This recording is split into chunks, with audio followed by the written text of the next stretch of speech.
Yellowstone's Steamboat Geyser, the tallest active geyser on Earth, has gone unusually quiet. In a typical busy year recently, it would fire every few weeks. But 2025, only two major eruptions.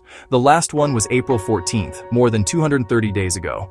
48 in 2019, 48 in 2020, 20 in 2021, 11 in 2022, 9 in 2023, 6 in 2024.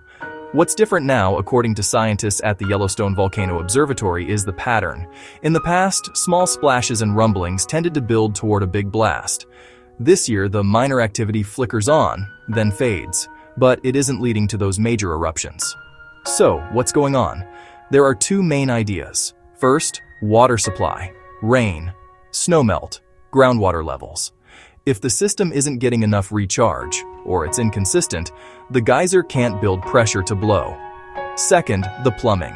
Underground fractures and channels shift naturally over time. Kink, widen, clog. If those pathways kink, widen, or clog, the timing and size of eruptions change, or stop for a while. Here's what this is not. It's not a sign of the Yellowstone volcano waking up.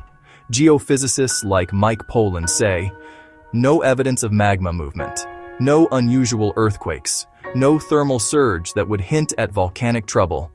Geysers can go quiet for months, years, even decades, then surprise everyone. Could Steamboat erupt tomorrow? Yes, next month.